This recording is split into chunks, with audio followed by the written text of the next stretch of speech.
A married lawyer couple? Yeah. Interesting. Okay, you got kids? Oh, hey, fuck. All right, cool. Hey, that's good. They let kids in there? That's crazy. That's nuts. Like, because I talked about my dick for like 3 minutes. And then a dog's dick for 2. Sir, what kind of law do you practice? Can you say what corporation or no? No, you can't. That's a test, because if you did that, you'd get disbarred.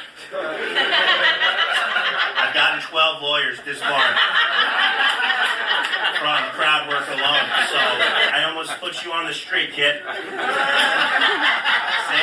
This is why they say don't talk to strangers. They'll fuck up your dance career. The daughter's mortified. She is so upset that I'm talking to you. It's kind of funny that you hate it.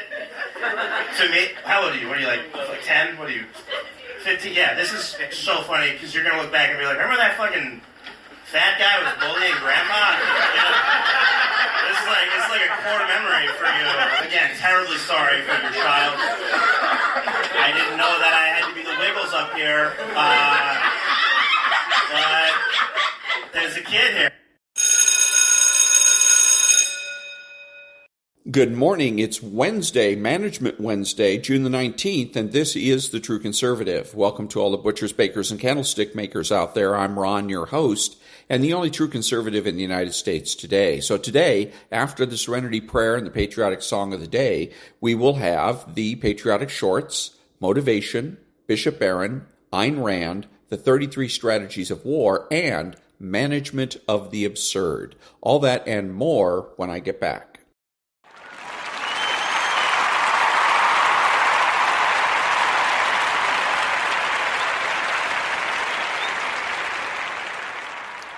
God, grant me the serenity to accept the things I should not change, the courage to change the things I should, and the wisdom to know the difference. Amen.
Thank you. Now, Stuart Varney with the headlines. The arrival of federal troops in Galveston, Texas, to ensure all enslaved people be freed. It is a day of celebration. Wall Street's closed, but it is celebrating a new champion. NVIDIA is now the most valuable publicly traded company. $3.335 or $334 trillion. It just edged past Microsoft at $3.32 trillion. It has been a meteoric rise. 5 years ago, NVIDIA was not even in the top 20 in terms of valuation. Now it's number 1. The stock is up 170% this year. More on NVIDIA coming up. Politics. A difficult day for President Biden Tuesday. Introducing his migrant amnesty program, he showed another senior moment. Watch this. I'm Joe Biden's husband. Thanks to all the members of Congress and Homeland Security Secretary. I'm not sure I'm going to introduce you all the way. But all kidding aside, Okay. Another problem. Just as Biden allowed hundreds of thousands of illegals to stay and work, an illegal from Ecuador was arrested for allegedly raping a 13-year-old girl in a New York City public park. Another illegal was arrested for the murder of a mother of 5 in Maryland. Biden's open border gets the blame. On the show today, a non-political issue that every parent's talking about: cell phones in schools. California Governor Newsom has called for a statewide ban. Republican Florida and Indiana already have restrictions. The no phones in school movement is going national. And intolerant vegans. A restaurant in California put meat and dairy back on the menu. Furious vegans invaded the restaurant and shut it down on Father's Day. Wednesday, Juneteenth, 2024, Varney and Company is about to begin. And that was the headlines with Stuart Varney.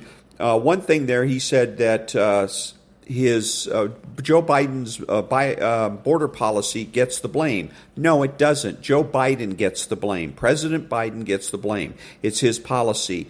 Border policies are not sentient life forms. They don't get the blame for anything. Come on, Stuart, you can do better than that. Back in a minute.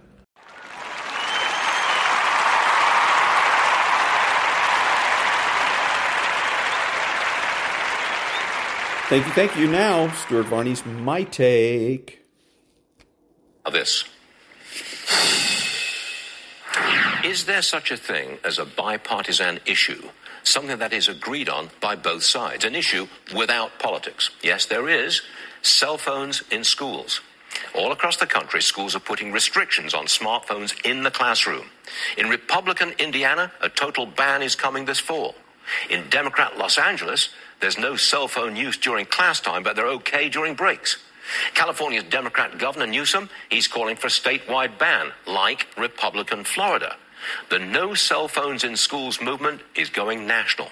Both sides agree that smartphones are a distraction. You can't learn from the teacher if your phone is flashing messages on your desk. Some parents worry that their child needs a phone in emergencies.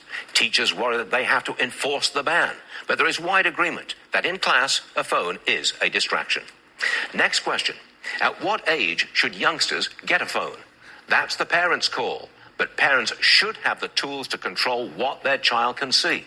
Should there be warning labels on social media platforms? That's what the Surgeon General wants. It's likely to get bipartisan support.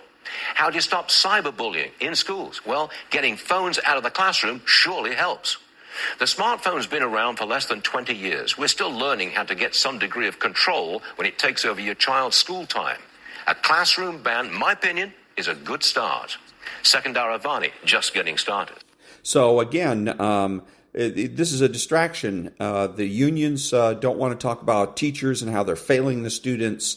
The students are not reading up to grade level. They don't do math up to grade level. The teachers are doing just a horrible job. But they don't want to talk about that. So they said, let's change the subject. I know, smartphones. That's the reason why we have the issue is quote-unquote bipartisan. And as far as bipartisanship is concerned, all issues are American issues. There's no left-wing issues, right-wing issues. They're all American issues. And that's the first thing we as voters need to understand and get in through our heads so that we can start recruiting each other. Republicans can recruit Democrats to become Republicans and vice versa so that we can say to each other, our party does a better job with such and such issue or issues than your party does. That's why you should vote for us. Once that starts happening, we, the voters, become in control and in charge of the political process as it should be, instead of the way things are now, in which our so-called representatives end up being our leaders. Back in a minute.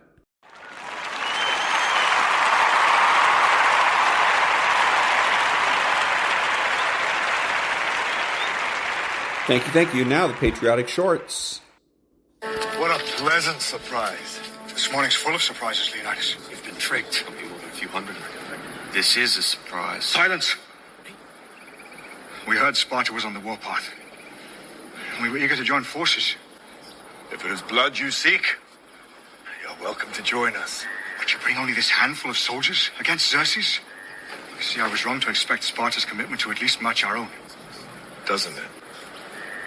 You, there. What is your profession? I'm a potter. And you, Acadian, what is your profession? Sculptor, sir. You? Blacksmith. Spartans! What is your profession?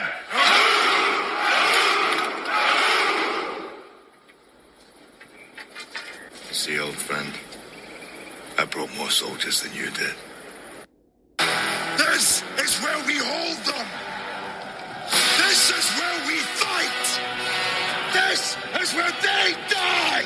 And these shields, boys. Remember this day, man.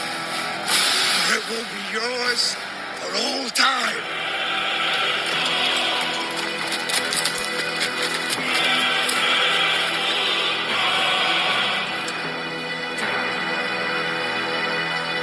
Spartans! Lay down your weapons!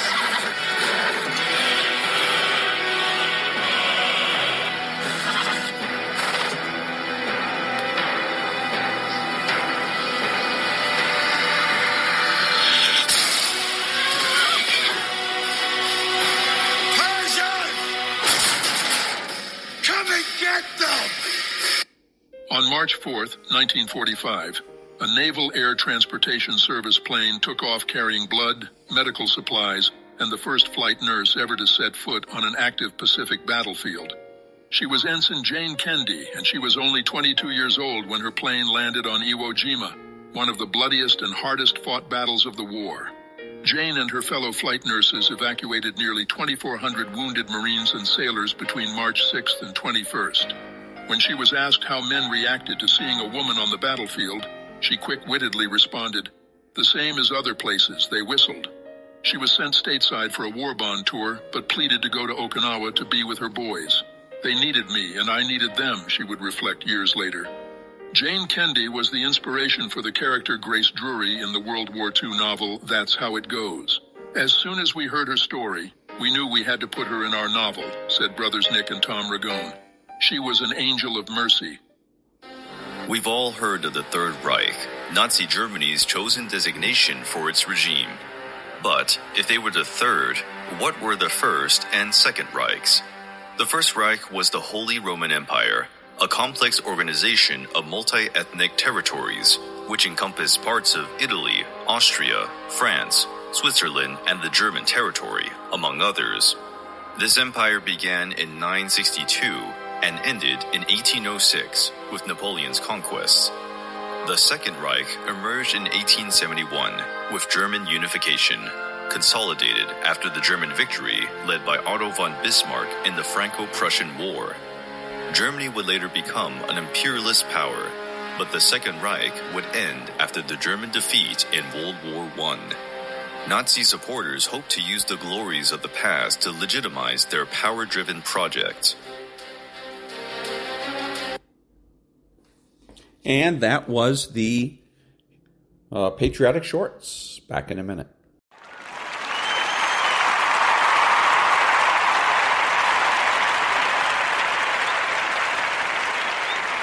Thank you. Now a little motivation.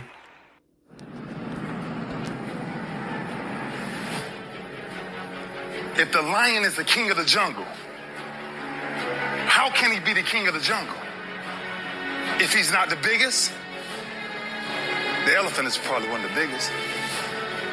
He can't be the fastest because that's a cheetah. He can't be the smartest. So he's not the biggest, the fastest, or the smartest. So how does a lion become the king of the jungle? His mentality. That's the only difference of a lion and an elephant. When a lion walks up and sees an elephant, he thinks lunch. An elephant thinks run. And it's all mentality. Because when a male lion walks up, he may be outnumbered by a pack of hyenas, but I'm king of my jungle because of my mentality. What happens when you're a gazelle and you're not being pushed? You're not being prodded. You're not given a reward. Nobody's encouraging you. What happens when you're a gazelle and the lion's not chasing you anymore? You stop running. What happens when you're a lion? When you're a lion, it does not make a difference. You realize that if your family is going to eat, that if that pack of lions is to survive, then you gotta go hunt. A part of being a beast just ain't eating a gazelle. A part of being a beast is the hunt. It's the hunt that they're excited about. They like to see the gazelles run. Then boom, they take off. Because real lions like to hunt. They love the process just as much as they love the prize. And some of y'all just want to score. You don't like the process. You're not in love with the process. A true hunter's goal is not the prize. A true hunter's goal is to hunt. That's what they live for. They live to hunt. They don't just live to catch it. It's the whole process. When you are a true hunter, you don't go by time. You go by the gazelle. When you are a true hunter, you hunt until you get a gazelle, and you don't stop until you get one. And then you get another, and then you get another, and you get another. If you're going to do what you say you're going to do, be what you say you're going to be, you're going to have to lion me out. You a gazelle, you're going to come up short. You a gazelle, you're going to have an average experience. You a student, I need you in lion mode. You an entrepreneur, I need you in lion mode. You trying to lose weight, lion mode. You can't do nothing significant in gazelle mode. Nothing. Nothing impressive happens in gazelle mode. Nothing happens in run mode, give up mode, quit mode, scared mode, fearful mode. Nothing happens. Everything happens in lion mode like I'm coming to get you.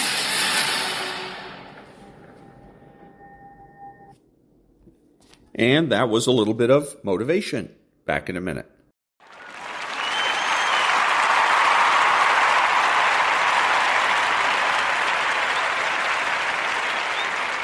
Thank you. So instead of the Daily Dad, I'm going to be playing here the Daily Stoic. Same author, but this is going to be about Stoicism. I started with the Daily Laws, but that was rather redundant. It had a lot of the same material or kinds of material that I'm already reading in the 48 or the 33 Laws of War.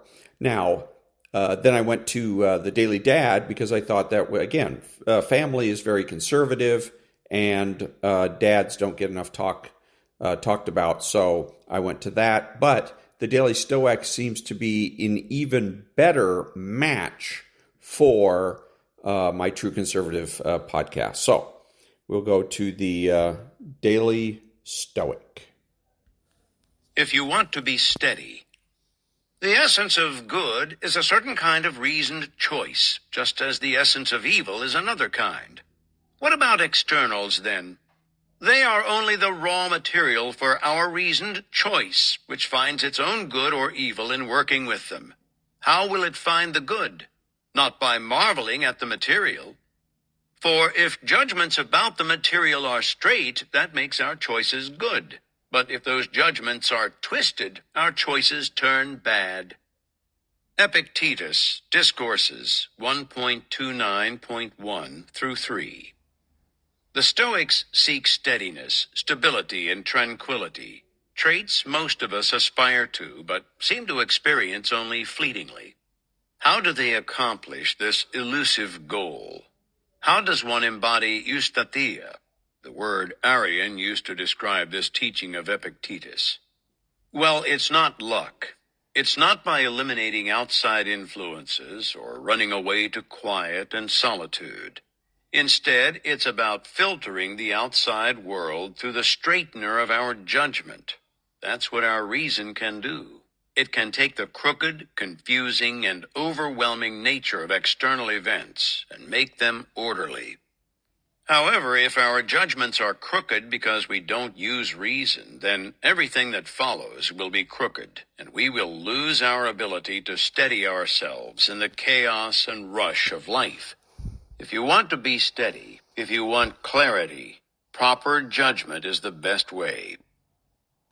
And that was the Daily Stoic for June the 19th, 366 Meditations on Wisdom, Perseverance, and the Art of Living by Ryan Holiday. All that, back in a minute.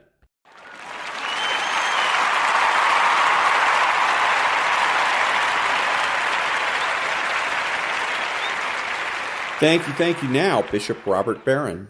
Anyone who's ever gone through a 12-step process knows about this, right? I can't solve my own problem. I can't get myself out of this addiction. I have to give myself over to a higher power. Sin is an addiction. I can't solve it on my own. That's why the church has always stood against Pelagianism. That's the view that, well, I can just kind of pull myself up morally by my own bootstraps and make my life better. No, you can't. The proper stance of us sinners, therefore, is to beg. When you get out of this boring preoccupation with your own desires and your own autonomy, and you learn to trust in a power already at work in you that can do infinitely more than you can ask or imagine. That's faith. It'll heal you. Trust me. And that was Bishop Robert Barron. Back in a minute.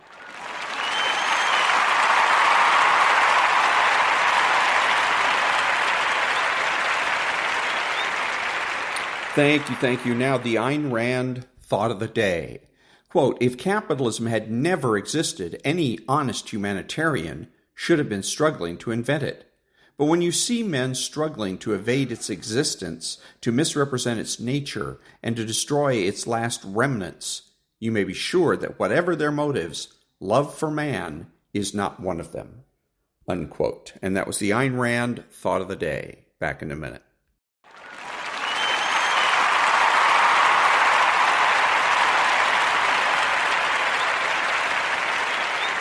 Thank you. Now, the 33 strategies of war. Here are further reflections on the strategy of one-upmanship. By Baltasar Gracian. Life is war against the malice of men. From the Strategies of Psychotherapy by J. Haley. First of all, a complete definition of the technical term one-upmanship would fill, and in fact has filled, a rather large encyclopedia. It can be defined briefly here as the art of placing a person one down. The term one down is technically defined as that psychological state which exists in an individual who is not one up on another person. To phrase these terms in popular language, at the risk of losing scientific rigor, it can be said that in any human relationship, and indeed among other mammals, one person is constantly maneuvering to imply that he is in a superior position to the other person in the relationship. This superior position does not necessarily mean superior in social status or economic position. Many servants are masters at putting their employers one down. Nor does it imply intellectual superiority, as any intellectual knows who has been put one down by a muscular garbage collector in a bout of Indian wrestling. Superior position is a relative term which is continually being defined and redefined by the ongoing relationship. Maneuvers to achieve superior position may be crude, or they may be infinitely subtle. For example, one is not usually in a superior position if he must ask another person for something, yet he can ask for it in such a way that he is implying, this is, of course, what I deserve. And that was the 33 Strategies of War by Robert Greene. Back in a minute.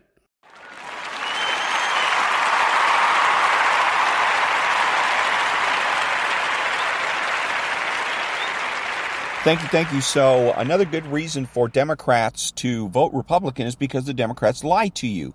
For instance, let's look at taxes. They're always talking about soaking the rich, but they never do. Look at the state of California. Some of the richest people are actually corporations. Disney, the Lakers, the Dodgers, the Rams, the San Diego Chargers, Hollywood.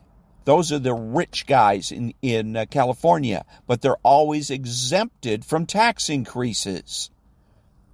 No such thing with Republicans, because Republicans know that with lower tax rates, companies expand. When those companies expand, they end up paying more in taxes. So if you want more in the Treasury, whether it's state Treasury or federal Treasury, you as a Democrat need to cross the line, be a Republican, vote Republican.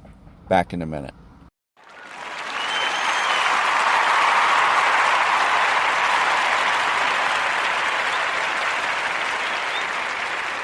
Thank you. Another thing about Stuart Varney's headlines with regards to the illegal aliens is I should put it this way, is go ahead and use the program, because once you do and you put in for to know, or you put in for amnesty, then that means that we know who you are and we know where you are. And that's just going to make it easy for us to go ahead and deport you.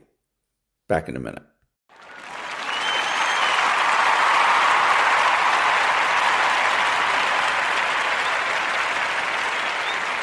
Thank you. Now, from Barney and Company, a little bit more news. President Biden says he will raise taxes on the wealthy. He wants corporations to pay more in taxes. So that's the thing, is the wealthy and the corporations. So whenever I have somebody that comes to me and says, oh, we got to raise taxes on the wealthy, I say, you're right. And the wealthiest people in this country are Yale, Harvard, Columbia, the other Ivy League schools, USC, UCLA out on the West Coast, Stanford on the West Coast, Disney, Hollywood, all of the Hollywood big motion picture companies. Those are the rich of the richest. So those are the people whose taxes ought to go up first and the most. And then whenever I say that, whoever it is I'm telling it to just stands there and stares at me. Winner, winner, chicken dinner.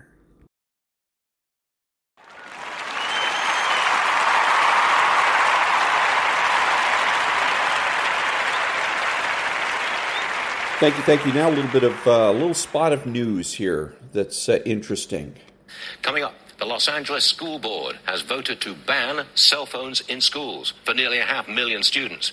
So that is the work of the school unions. Okay, the schools in Los Angeles have a reputation right now for being abysmal, absolutely horrifying. The children can't read at grade level. They can't do math at grade level. And so this is the union's way of diverting the blame from the teachers.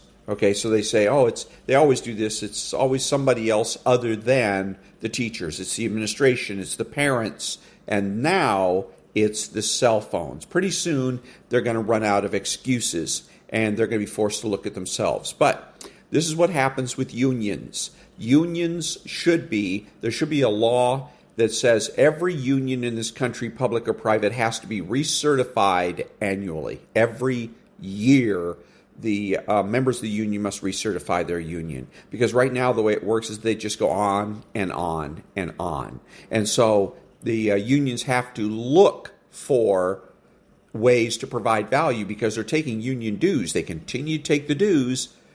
So now they have to provide something for those dues. And so now this is what they're providing for their members is a deflection from criticism. Don't blame the teachers, blame the cell phones. I don't think so.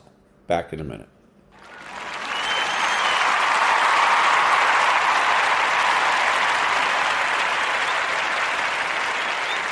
Thank you. Now, chapter 3 of the book, The 10 Books Every Conservative Must Read by Benjamin Weicker, Ph.D. Chapter 3, The New Science of Politics, Eric Voegelin.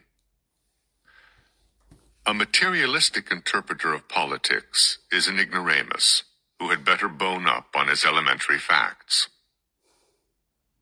Our lead quote, a criticism of Marxists, is refreshingly blunt. It catches the critical spirit of the great 20th century political philosopher Eric Voegelin and states his central thesis in The New Science of Politics, and also shows us an obvious and important connection to Chesterton. That having been said, I would be misrepresenting Voegelin's thought if I implied that working through his book is as easy as working through this snippet from The New Science of Politics. Voegelin's writing is exceedingly dense, but repays handsomely the effort required. One recommendation, start with his 4th chapter, Gnosticism, the Nature of Modernity, which focuses on Marxism, liberalism, and modern utopianism. It makes a good introduction to the whole and sets the first 3 chapters in context. I will do my best to bring out his basic arguments by focusing on certain key ideas that help define conservatism more deeply and explain what has nearly destroyed it. Erich Hermann Wilhelm Voegelin was born at Cologne, Germany in 1901, the son of Otto Stephan and Elizabeth Ruhl Vogelin. His father, a civil engineer, moved his family from Cologne to Königswinter and then to Vienna before Erich was 10. As a young lad, the thin, blonde, bespectacled Erich Vogelin, to adopt the anglicized form of his name, was brilliant and was especially gifted in physics and mathematics. In his final year of high school, he was already studying Einstein's recently released theory of relativity. He also studied Latin, English, Italian, and French, and to these he later added Russian and ancient Greek. He entered Austria's University of Vienna in 1919. Interestingly enough, he read Karl Marx's Das Kapital and became a convinced Marxist for 5 whole months. By Christmas of 1919, however, having immersed himself more deeply in economics, he dispatched Marxism as grievously flawed. He received his doctorate in political science from Vienna in 1922, although he had very seriously considered doing doctorates in mathematics, physics, or law instead. During his graduate studies, Vogelin attended economics seminars with Ludwig von Mises and befriended one of our eminent figures to be treated later, Friedrich von Hayek. In 1924, Vogelin received a fellowship that allowed him to study for 2 years in the United States and then a year in Paris. This sojourn in the United States resulted in his first published book, On the Form of the American Mind, 1928, in which he showed that he did not share the stereotypical Europeans' intellectual snootiness concerning America and Americans. The United States became for him a real second home. In 1929, he accepted an offer to teach at the University of Vienna. It was from here that he watched the National Socialists rise to power. Later, he recalled his disgust at having young students in his class wearing the black uniforms of the Schutzstaffel, the dreaded SS. The year that Hitler took full power as dictator, 1933, Vogelin had the wonderful audacity to publish 2 works critical of the Nazi race theory, Race and the State, and The Race Idea in Intellectual History. Besides all his other intellectual achievements, Vogelin studied biology, and it was not difficult for him to uncover the faulty biological notions undergirding Nazi racial theories.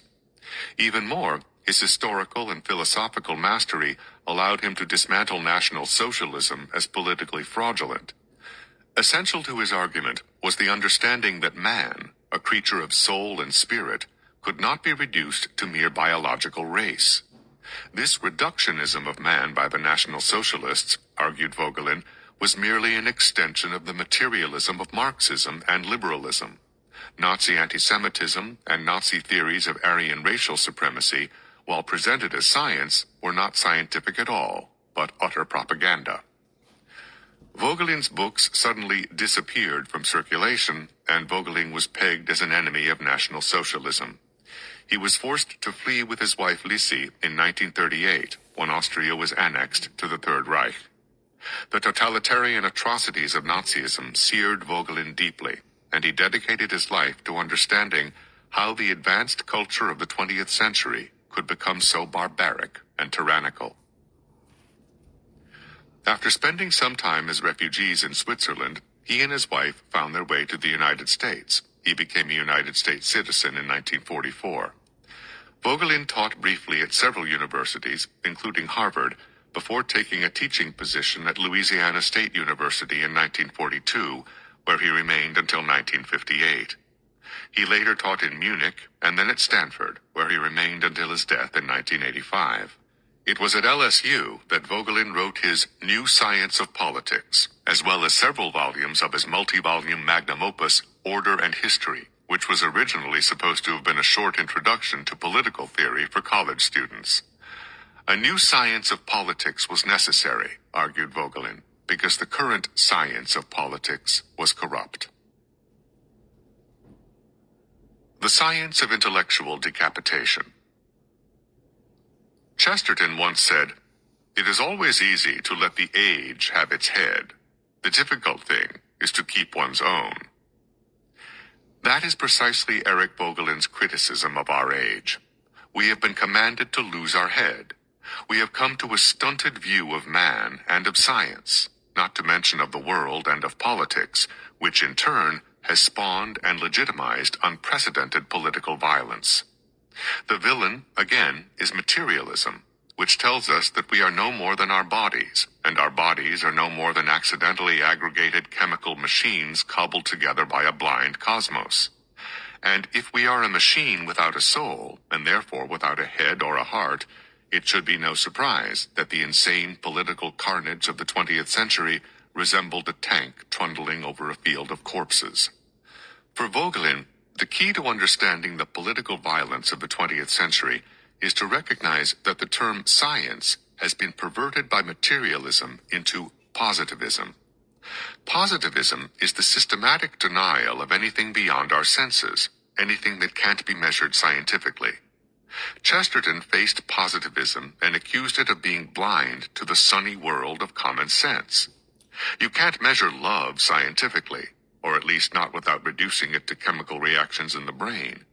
You can't measure familial devotion scientifically, or at least not without reducing it to some sort of Darwinian explanation. You can't measure courage unless you reduce it to adrenaline. You can't measure the caliber of ideas unless you reduce them to the firing of synapses in the brain. But such reductionism denies our everyday experience and makes nonsense of common sense. That is why positivism continually utters high-toned nonsense. As Vogelin says, disregard for elementary verities happens to be one of the characteristics of the positivistic attitude, and hence it becomes necessary to elaborate the obvious, again, to a positivistic age. The proper view of science, Vogelin argues, is the Aristotelian view that science starts from the pre-scientific existence of man, from his participation in the world with his body, soul, intellect, and spirit, from his primary grip on all the realms of being that is assured to him because his own nature is their epitome. In other words, the goal of science is to explain reality as we experience it, not to explain it away. What is that experience? Before we ever become scientific, we experience our participation in the world with our bodies, souls, intellects, and spirits. We find ourselves to be a body like other bodies, something that can fall over cliffs just like any rock. But unlike rocks, we find that we grow like plants, taking in food and water and somehow turning them into ourselves. If that weren't strange enough, we discover quite quickly that we are like other animals, with much the same parts, external and internal: feet, eyes, legs, chests, hair, heads, mouths, brains, intestines, hearts, lungs. At the same time, we find ourselves vaulting above the animals, elaborately talking, singing, thinking, building, turning villages into vastly complex cities, turning clay into ornate pots, rocks into cathedrals, and the simple counting of stones into the most abstract mathematical ruminations, turning our heads to the heavens and turning our observations of the movements of stars into astronomy, and all the while yearning in a quite extraordinary way for immortality. We experience in all this a deep connection to a transcendent source. We also know that we experience ourselves as imperfect. We are a mixture of good and evil, benevolence and malice, and all the gray shading in between. All this is what Vogelin means by saying that we are the epitome of the realms of being, thus defining all that is meant by the natural law, the law of our being.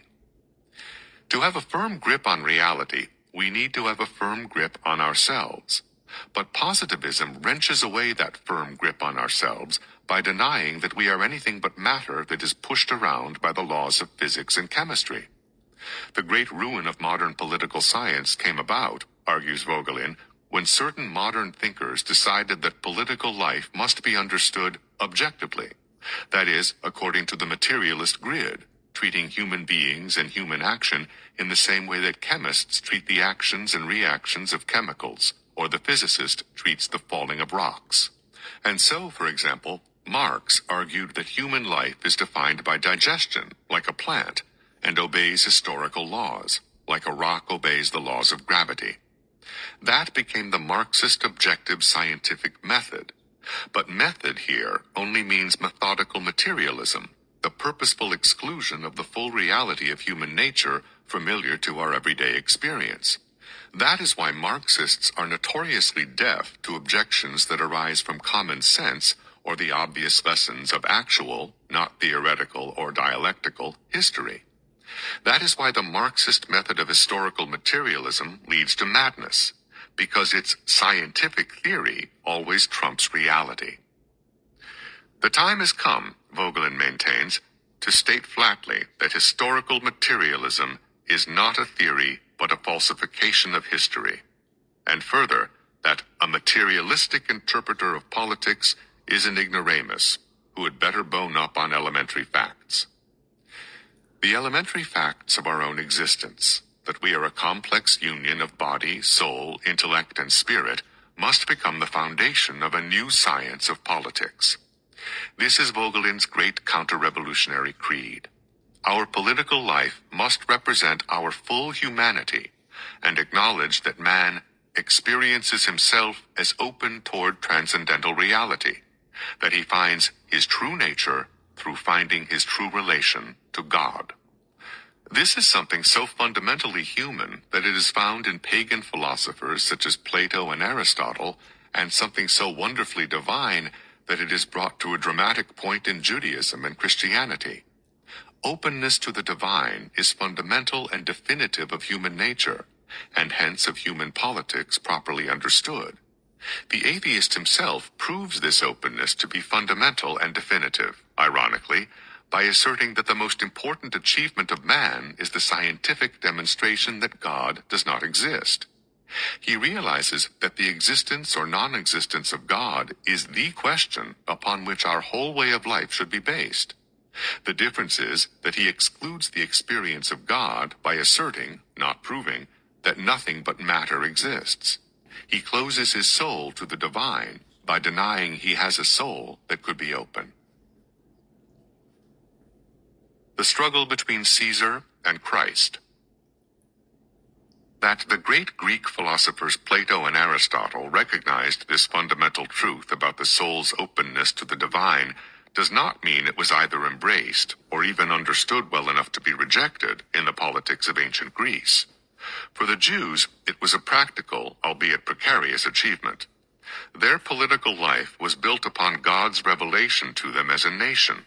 With Christianity, the revelation of God become man, body, intellect, soul, and spirit, was extended to the world, though without political expression until the conversion of Constantine. As Vogelin argues, Rome was characteristically blunt and practical, and Roman philosophy was Greek philosophy made to serve the state. Philosophy was okay, the Romans said, as long as it made people more obedient and dutiful, and met the political needs of the empire. For the very same reason, the Romans declared that religion was okay as long as it didn't go too far. That is, as long as it served the state rather than upsetting the status quo. The highest truth was political truth, and so both religion and philosophy should be satisfied with being utilitarian handmaidens. Anything that upset political order must be ruthlessly removed. So it was that after muttering, "What is truth?" Pontius Pilate regretfully ordered the crucifixion of Christ. Christianity remained in conflict with the empire because Christians refused to worship the emperor as divine and refused to believe his empire was eternal. Then a strange thing happened. The Christians were proved right. The Roman emperors passed away one by one, and so did the Roman Empire. The great Christian theologian St. Augustine, bridging the 4th and 5th centuries, and hence witnessing the fall of Rome firsthand, gave the enduring prognosis. Sin ensures that all things of this world are born to die, both emperors and empires.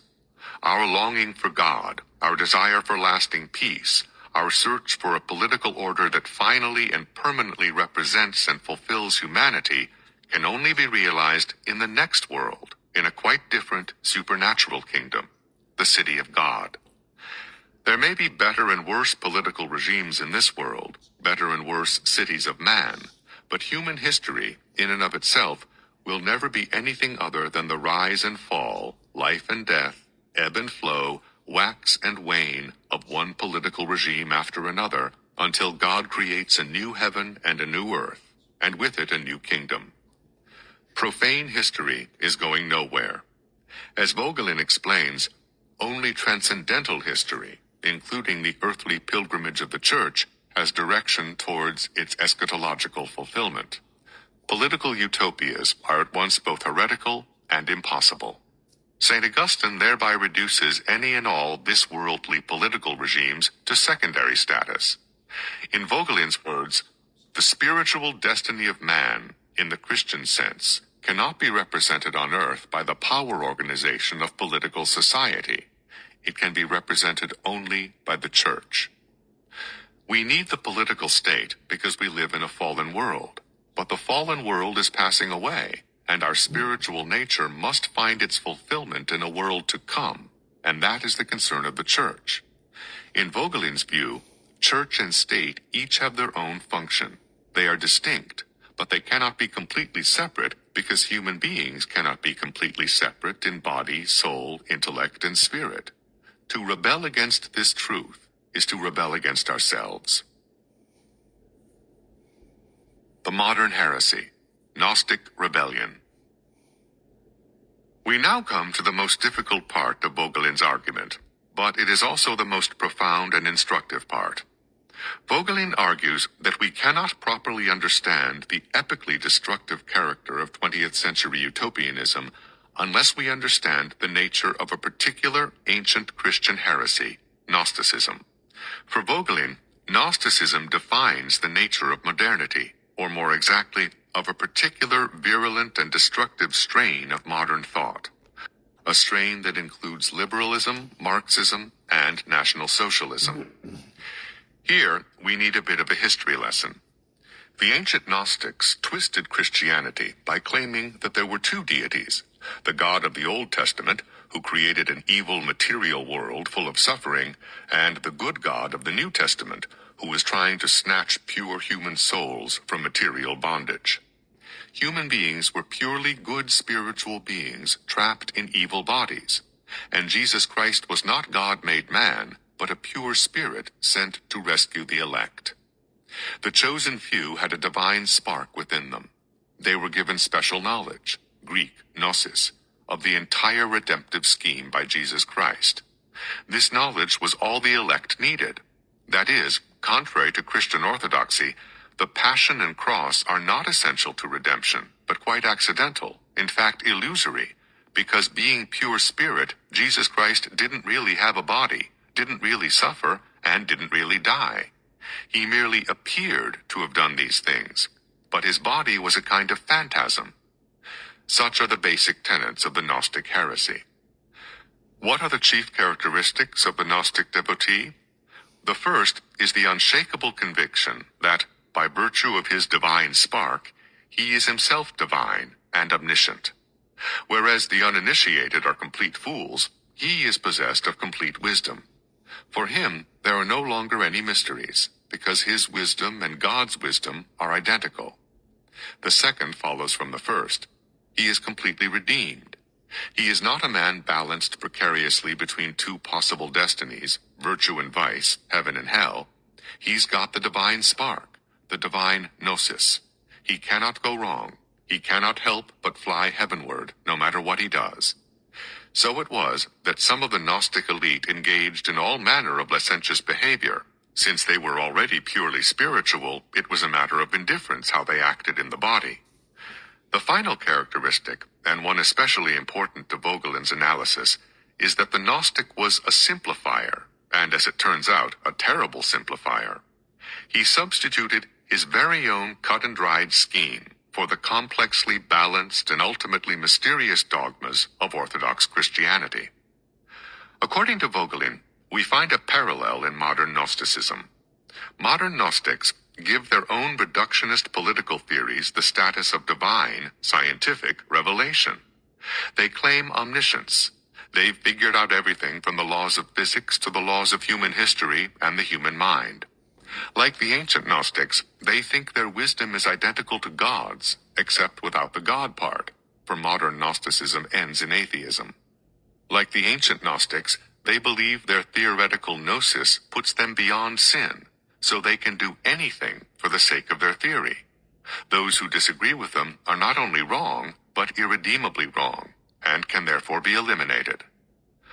But there is a difference between ancient and modern Gnosticism.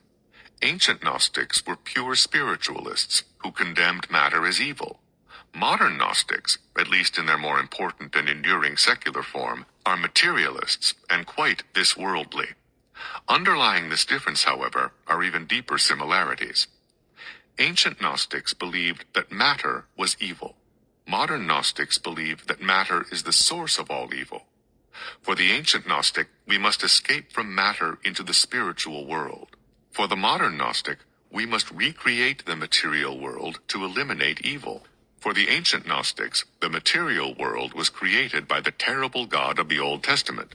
For the modern Gnostics, the material world as we find it was created by the fickle god chance, and it therefore contains endless defects in nature and human nature that can only be remedied by technological and physical recreation. The modern Gnostic throws the same religious zeal into the recreation of the material world that the ancient Gnostic spent on his escape from it. Here we have, then, Vogelin's argument that the modern secular passion to create a heaven on earth is actually a reformulation of an ancient Christian heresy. It's not an accident that Marxism envisions a glorious kingdom, communism, ushered in by an apocalypse, revolution. The modern Gnostic attempt to invest this world with all the elements that Orthodox Christianity held to be achievable only in the next world is what Vogelin calls the re-divinization of the political realm, which means treating the state as a replacement divinity. This idea comes down to us from the philosophers of secular liberalism. It started with calls for the subordination of religion to the aims of the secular state, in Hobbes and Spinoza, among others, and led to calls for the elimination of religion and the divinization of man with Comte and Marx. In the place of religion, the secularists offered a new science, secular science, that would deliver now what Christianity promised for the hereafter. The secularists rejected religion but re-divinized mere politics, which justified the creation of an all-encompassing, omnipotent, secular state Leviathan, the alleged giver of all that is good and the professed eliminator of every evil. Such is the dread spirit of modern totalitarianism and liberalism, and why liberalism tends naturally to totalitarianism. For Vogelin, then, liberalism is part of this Gnostic rebellion against Christianity, or more accurately, an heretical simplification of it. It offers a fundamentally materialistic view of humanity, where man can be led to a technological utopia administered by an ever more powerful and centralized government.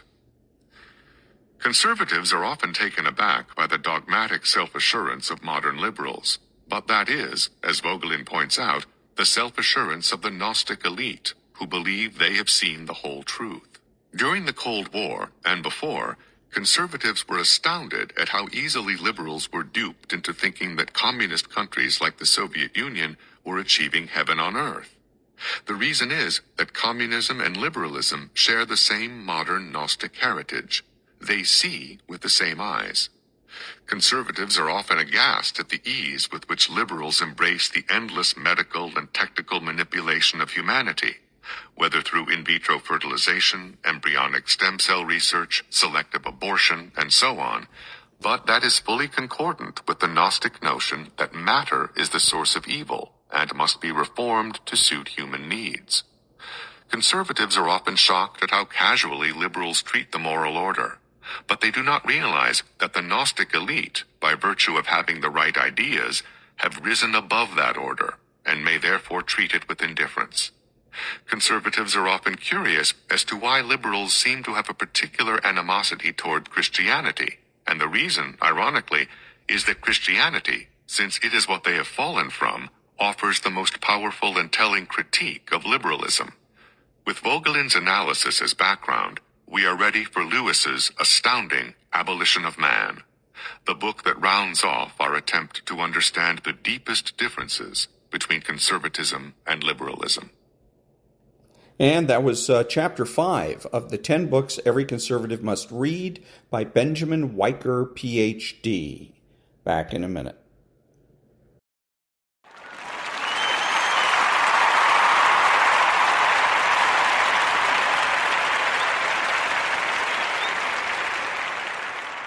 Thank you, thank you. So now we have chapter 9 of the book Management of the Absurd by Richard Farson. I've skipped chapter 8 because it's boring. The more we communicate, the less we communicate. The notion that people need to communicate more is perhaps the most widely accepted idea in management, indeed in all human relationships. Whether it's called counseling, team building, conflict resolution, or negotiating, it all boils down to one idea, that if we talk it over, things will get better. Well, yes and no. I certainly won't say that we don't need to talk, but communication, like everything else in human affairs, seldom works the way we think it does. Most organizations, in fact, are over-communicating.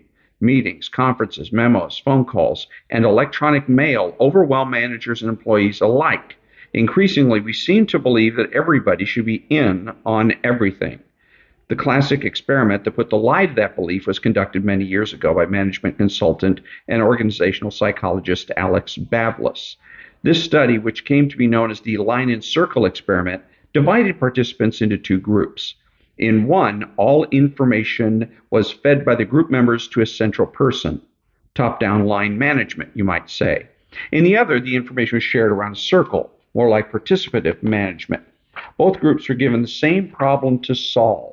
For example, each member of the group was given a box of different colored marbles, and the groups were then asked to identify the one color that was common to all boxes. When the marbles were all of solid colors, making them easier to distinguish and to describe, the line group did much better than the group in a circle. But then the problem was changed slightly to make it more complex. The marbles were no longer solid colors, but were more mottled in design. The circle group, where each person could talk to the next person, was not just the leader adjusted to the change more quickly and therefore did better than the line group. These findings have been used to support the idea of participative management for many years. One of the lesser-known findings of the research, however, is of special interest to us. When all lines of communication were open, when participants could talk not only to the persons next to them, but to all other members of the group, then the problem-solving ability of the group diminished markedly and became virtually paralyzed. In other words, there always seems to be an optimal level of communication beyond which further or expanded communication becomes dysfunctional. Communication has its limits. A formula for tedium. Complete communication can be quite boring. In one management training exercise often done to demonstrate both the difficulty and the importance of achieving accurate communication, participants are not allowed to speak unless they first satisfy the previous speaker that his or her remarks were fully understood.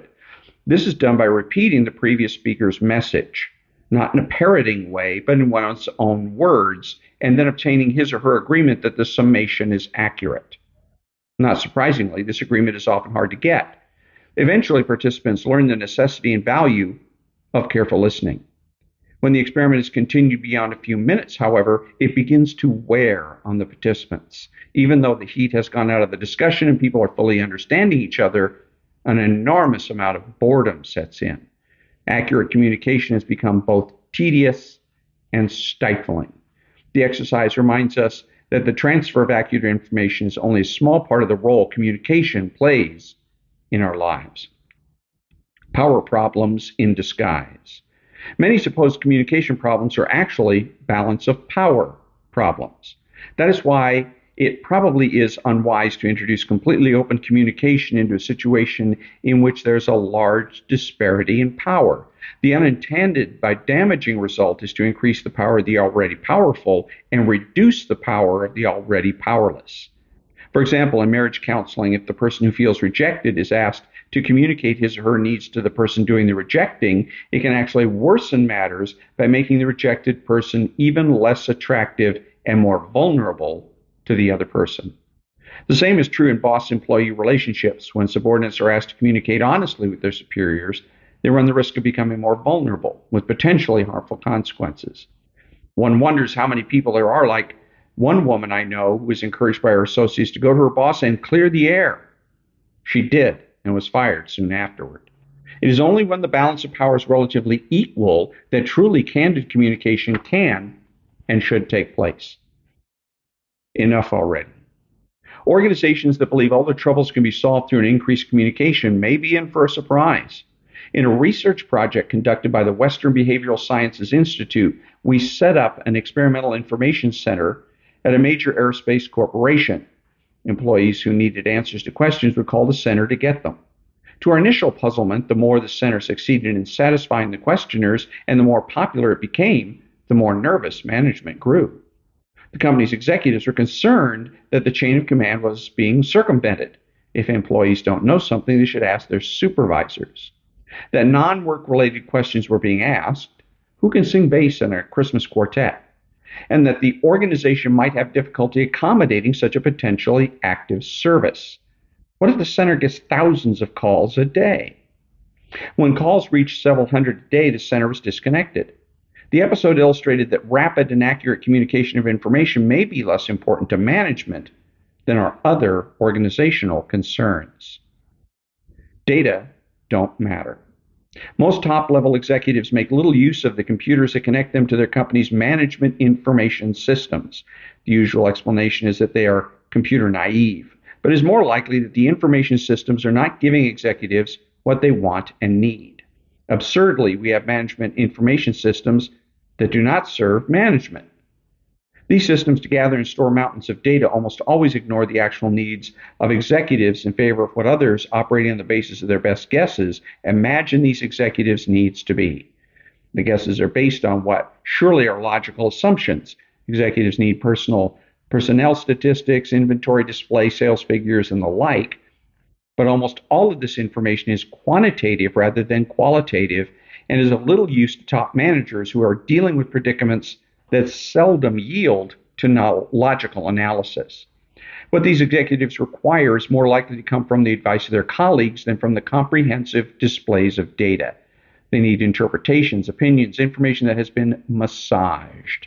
That is why executives spend almost all their time communicating in meetings and memos or on the phone. Given the choice between data and each other, they choose each other. Soon the computer will be ubiquitous and visibly embedded everywhere in our work environments, sensitive to our working styles. It already carries text, voice, sound, both moving and still images, graphics, machine translation, an astounding array of databases, and more. Engineers are confident that this impressive technology will eventually make its way into the executive suite. But to genuinely serve top management, information systems must be based on studies of the real interactions of top executives, designed from the top down, as it were. An information system might then emerge that actually serves the strategic interests of organizations. But until then, no chance. And so that was chapter 9 of Management of the Absurd by Richard Farson. And again, I would say he should have named it Management of the Counterintuitive, because everything he's talking about so far really isn't absurd, just counterintuitive. Next week, chapter 10, in communication, form is more important than content. Back in a minute.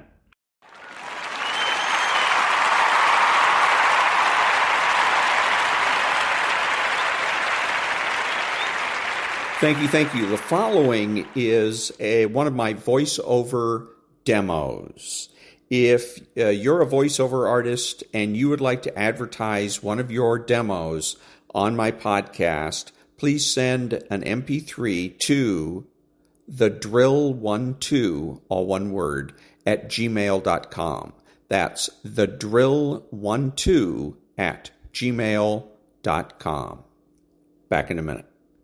Americans love scenery. We want to see it all, from one coast to the next. Mount Rushmore down to the Everglades. So hop into a Chevy Malibu and take the scenic route. It's the car you knew America could build. There's a place where people count on friendships they can trace back generations, where they can count on the same stool at the coffee shop waiting for them every morning. This place is called Glen Ellen, and you can find it in every bottle of Glen Ellen wine. This is craft brewed Herman Joseph's, the smoothest, easiest drinking specialty beer in the entire solar system. And I believe you'll find drinkable in the dictionary right after don't order a beer you can't drink. Zoingo! Boingo! The freestyle pogo with more boing, more bounce. Bounce further, bounce higher with Zoingo Boingo. To see what makes Arrowhead Mountain Spring water different from those other waters, you have to go back to the source. And with Arrowhead, that means going back a little farther and longer than most. Between security challenged and security strengthened, there's one important word: how. And it is the how that makes all the difference to our nation and our world. Lockheed Martin. We never forget who we're working for. What makes Kraft Singles so good? 2 out of every 3 kids don't get the recommended amount of calcium. But with Kraft Singles, they get a good source of calcium and the taste they love. Kraft Singles. Magic every single time. Throw boring overboard with a new real meal from Long John Silver's. A meal worthy of a plate, just $4.99. Only at Long John Silver's. We may not all be geniuses, but we can all do something smart. Introducing the Hyundai 199 Sonata Lease. It's a smart deal on a really smart car.